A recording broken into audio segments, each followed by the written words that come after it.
Most people believe labels exist to inform, to guide, to clarify, to help you make smarter decisions. But if labels were truly written for understanding, why do so many drinkers feel knowledgeable holding a bottle, yet struggle to explain what the label actually means? Because labels are not written for clarity. They are written to create the feeling of clarity, and that distinction changes everything. This is behind the barrel. You pick up a bottle. Before you taste it, before you open it, before you even decide if you want it, you read age statements, regions, descriptors, finishes, awards, terminology that feels technical, authoritative, precise. And something subtle happens. You feel smarter. Not slightly informed, but validated, reassured, elevated, as though the act of reading has transferred expertise into your hands. But here is the uncomfortable reality. Understanding rarely occurred. Recognition did. Your brain didn't decode meaning, it recognized signals. Numbers feel like facts. Specific words feel like knowledge. Elegant typography feels like credibility. And once that psychological comfort locks in, your decision feels justified long before your senses ever participate. This is the first deception labels perform. They don't need to lie. They simply need to simulate understanding. Because humans don't crave information nearly as much as they crave relief from uncertainty. And a well-written label provides exactly that. Not truth, but confidence. But make no mistake, a label is not a technical document. It is advertising operating under regulatory constraints. Every word fights for persuasion, not accuracy, not education, not consumer literacy. Persuasion. Because a label's primary job is not to explain the liquid, it is to sell the bottle. And persuasion obeys very different rules than clarity.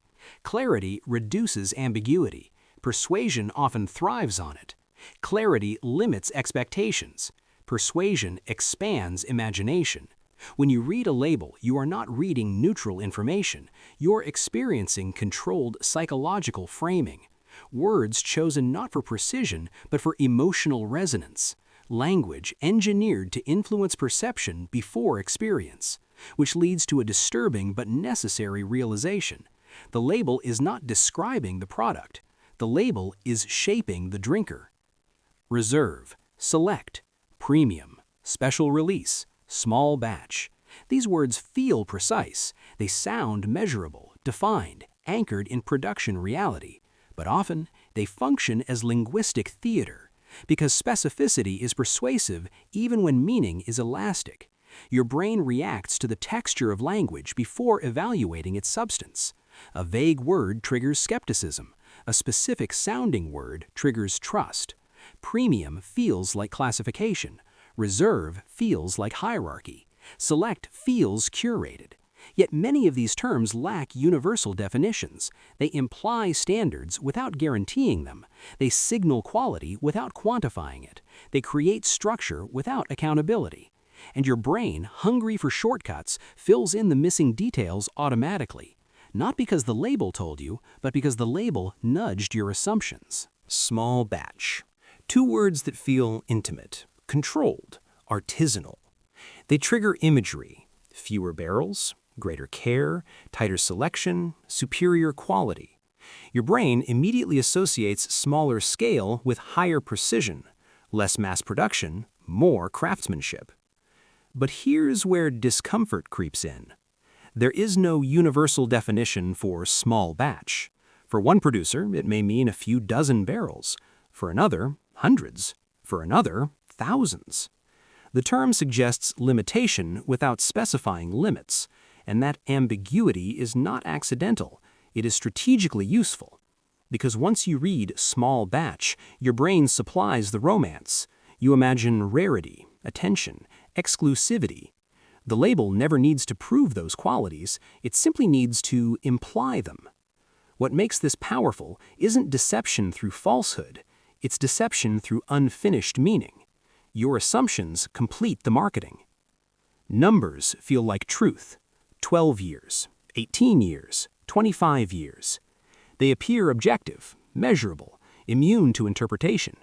Unlike words, numbers feel anchored in reality, Hard facts, concrete data, no storytelling required.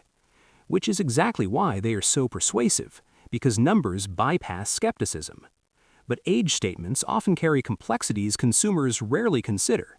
Does the number represent the youngest spirit, the average, a portion of the blend? Regulations vary, interpretations differ, and most drinkers never investigate further. Because psychologically, the number already did its job. It created certainty.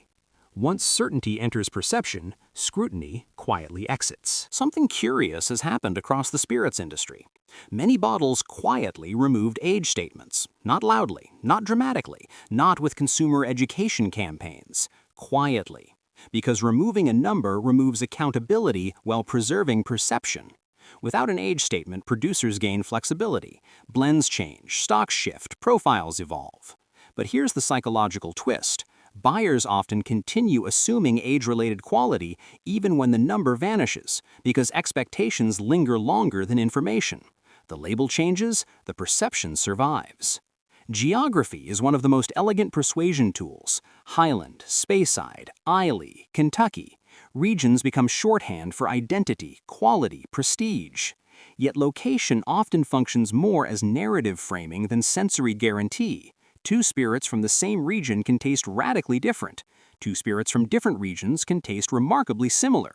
But your brain doesn't evaluate complexity, it categorizes. Region becomes reputation, reputation becomes expectation, expectation becomes experience. Old fonts, wax seals, handwritten scripts, labels visually whispering history, tradition, legacy, generations of expertise. But visual language can simulate heritage without requiring it. A bottle can look ancient while the brand is modern. A design can feel historical while production is industrial. Because aesthetics trigger emotion faster than facts trigger analysis. And emotion shapes perception long before verification begins. Premium sounds definitive, like classification, like ranking, like measurable superiority. But often it's simply a pricing strategy wearing linguistic confidence. Premium rarely specifies what changed: production, ingredients, aging, or just positioning. Yet once the word appears, your brain rarely demands clarification. Because premium isn't meant to explain, it's meant to reassure. Craft is one of the most emotionally loaded words in modern spirits. It evokes care, small scale, passion, authenticity. It suggests human hands instead of industrial systems, attention instead of automation. But legally, craft often carries no universal standard. A distillery can produce massive volumes and still lean on the craft identity. A brand can outsource production entirely while preserving the craft narrative. Because craft functions less as a technical classification and more as a psychological comfort blanket. Drinkers rarely ask for measurable definitions. They respond to emotional signals. Craft doesn't need precision, it needs feeling. Gold medals carry extraordinary persuasive power. They compress complexity into a visual symbol of approval. But few buyers ask uncomfortable questions. Who judged the competition? How many bottles were submitted? What standards were applied? Awards feel like independent validation. Yet many competitions operate within ecosystems shaped by marketing, entry fees, and brand participation. The medal isn't lying, but your interpretation may be generously optimistic. Modern spirits competitions often distribute hundreds of awards. Statistically, someone must win. Psychologically, everyone feels exceptional. A wall of medals creates perceived consensus, not necessarily sensory superiority. Because repetition builds credibility, even when evaluation criteria remain invisible. Notes of vanilla, hints of chocolate, whispers of dried fruit. These phrases feel descriptive, but they also function as powerful psychological priming tools. Once your brain reads vanilla, it begins searching for vanilla. Perception becomes guided detection rather than neutral observation. You aren't just tasting the liquid, you're tasting the label's instructions. Expectation is not passive, it actively shapes sensory processing. If a label promises complexity, your brain interprets ambiguity as sophistication. If a label implies smoothness, harshness becomes character. Perception bends to protect expectation because cognitive dissonance is uncomfortable, and your brain avoids discomfort whenever possible.